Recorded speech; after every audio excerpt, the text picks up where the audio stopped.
Avant de débuter Actualité et votre dernier ouvrage, en tout cas tel qu'il est paru chez Séléna, juste noter qu'hier soir, en revenant justement d'émissions de plateau, et après avoir dîné ensemble, j'arrive et la télé était allumée, et je vois le sous-titre d'une chaîne d'infos en continu.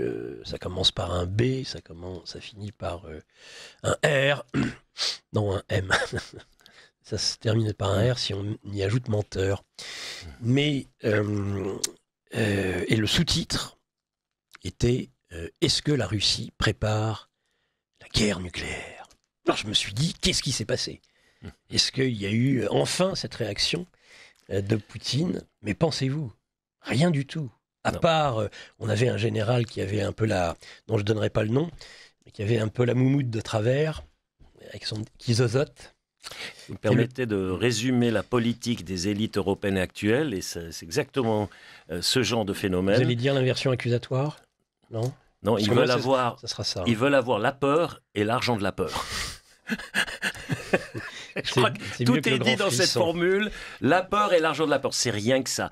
Regardez bien, c'est un mécanisme récurrent, c'est toujours la même chose dans tous les systèmes qui se sentent menacés, les pouvoirs qui se sentent remis en question, vont vers un certain totalitarisme, même si c'est un totalitarisme soft, on pourrait l'appeler ça comme ça, si on veut, il devient de moins en moins soft, mais enfin, pour le moment, il est encore relativement soft si on compare au goulag. Mais par contre, la peur, créer un ennemi qui est diabolisé, qui fait peur, et ça légitime ensuite qu'on fasse plein d'entorses à la démocratie, parce que vous comprenez, c'est l'urgence. Hein. La guerre menace, l'ennemi est à nos portes, les loups sont prêts d'entrer dans Paris, porte de Clichy, etc., par ici ou par... Je vous rappelle la fameuse chanson. Donc c'est toujours cette... C'est lassant, parce qu'au fond, ça fonctionne chaque fois. Ça fonctionne alors que c'est tellement répétitif. Et c'est là qu'on voit combien les êtres humains apprennent peu de l'histoire. Et comme il est important d'étudier l'histoire. Alors s'ils apprennent peu de l'histoire, ils apprennent peu du fait que ça peut se terminer quand même en guerre, tout ça. Et je crois, alors ça a été lorsque nous nous sommes rencontrés avec François Martin, le géopolitologue, il y avait un désaccord entre vous deux et moi, qui persiste d'ailleurs. C'est-à-dire que je prends peut-être plus au sérieux que vous ce qui est dit, au sens où je ne pense pas que Poutine prépare la guerre nucléaire, mais je crois foncièrement que nous sommes arrivés aujourd'hui dans une situation en Occident que j'appelle situation en miroir. Dans la situation en miroir, vous avez l'inversion de tout. C'est une inversion accusatoire. Ce n'est pas Poutine qui prépare une guerre nucléaire. Je pense que c'est nous. Je le pense sincèrement, et je relance et je relancerai aussi longtemps que je le pourrai ce cri d'alarme et cette alerte, même si on va me reprocher, et je le sais, de dire que j'entretiens la peur par là même. Mais je pense, et que je crie au loup tel Pierre, et que lorsque ça arrivera, eh bien plus personne ne le croira. Je ne donne pas de date, je vous dis qu'il prépare la guerre, et que je pense que ce qu'il s'est passé dimanche dernier, cette attaque sur les bombardiers stratégiques russes un peu partout, dont on sait pertinemment, et c'est uniquement en matière de propagande et d'opinion publique que ces gens mentent, mais tout le monde sait, dans le brouillard de la guerre, croyez-moi, on est dans la pénombre, on n'est pas dans la nuit noire, et les Russes savent très bien qui sont à l'origine de ces attaques, que ce ne sont certainement pas les Ukrainiens, que ce sont tous ceux qui sont derrière, que ce soit le MI6, peut-être même la CIA, peut-être, on se demande si les Français n'auraient pas été engagés dans ces attaques. On rappelle quand même plusieurs bombardiers stratégiques qui sont exposés parce qu'il y a eu un traité START entre les Américains et les Russes, qui prévoit que, justement, pour qu'on ne soit pas surpris par une attaque préventive nucléaire, les bombardiers soient visibles par les satellites, et que s'il y a des mouvements qui pourrait préfigurer une attaque, ce soit immédiatement visible. Et donc, en bonne logique, les Américains devraient protéger les bombardiers stratégiques russes comme les Russes et de leurs alliés, et inversement, tout simplement, puisque c'est un traité. Et le malheur des Russes est de respecter en général les traités.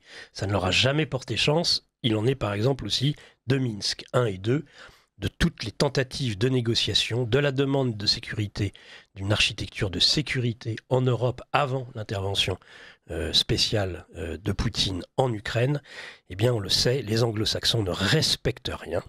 Et je pense qu'en agissant ainsi, ils poussent à la provocation, ils poussent en fait ce qu'ils souhaiteraient vivement, je pense, et peut-être que là on pourra se mettre d'accord, c'est que justement cette prophétie du les Russes préparent la guerre nucléaire devienne une réalisation, quitte à ce qu'elle soit limitée, mais ils sont en train de provoquer pour aboutir à cela, rendre ce qui est en effet de la diffusion de la peur une réalité. Et c'est peut-être là que je vais un petit peu plus loin que François Martin ou vous-même, mais vous aurez bien sûr l'occasion de répondre. Et le dernier mot que j'avais à dire, et vraiment ensuite, on va consacrer l'ensemble de cette émission aux chroniques d'Oscar et à son livre.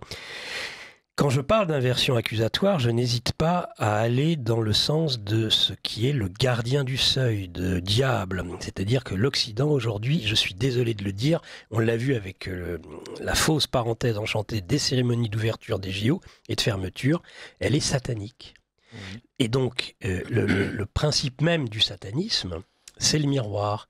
C'est-à-dire que tout est inversé. Et nous sommes aujourd'hui dans une situation où tout ce qui est dit est l'envers de la réalité, de la vérité. Et je crois qu'on avait chroniqué un jour sur ce sujet.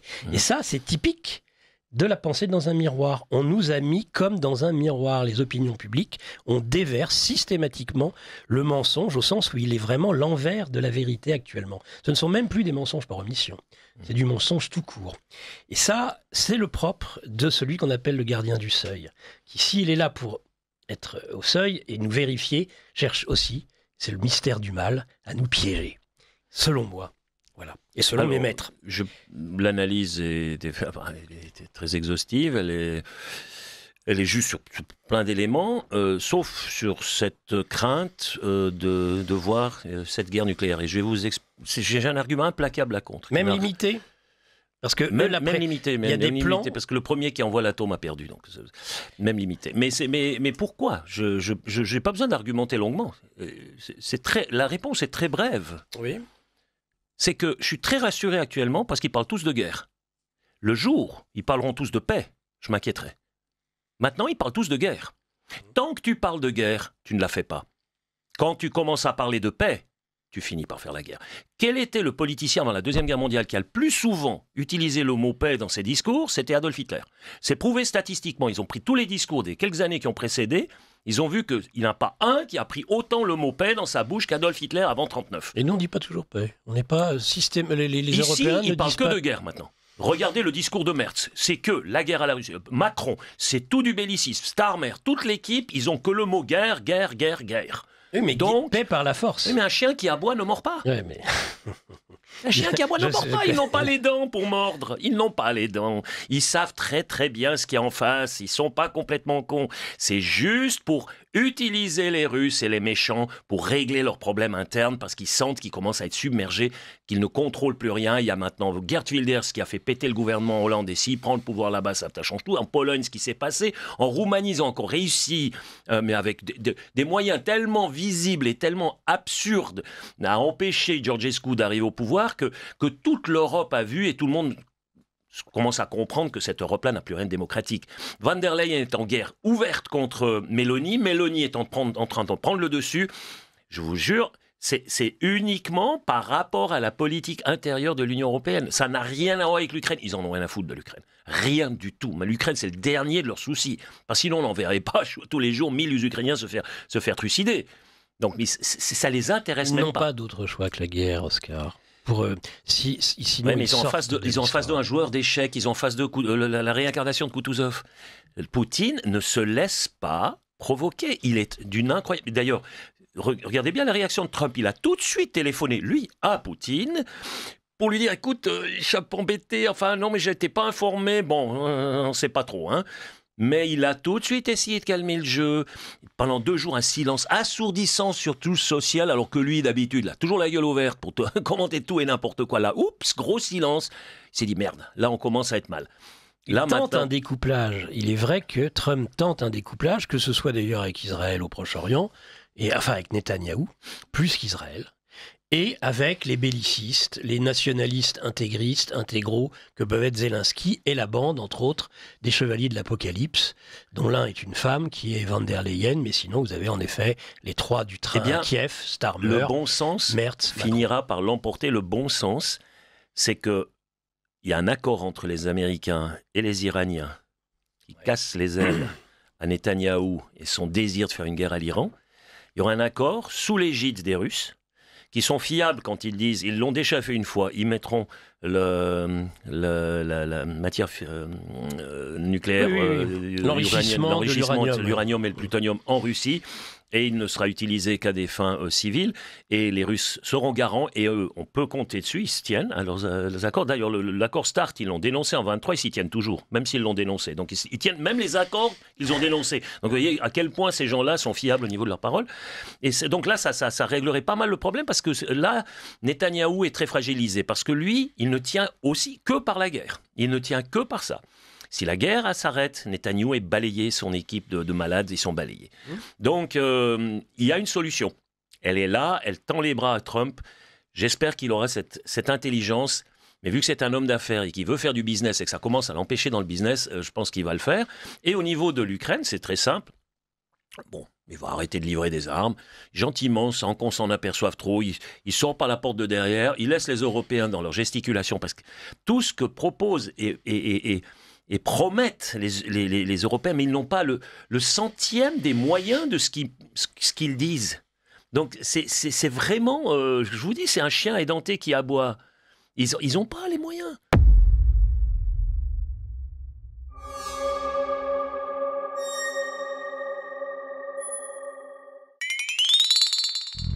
Yeah.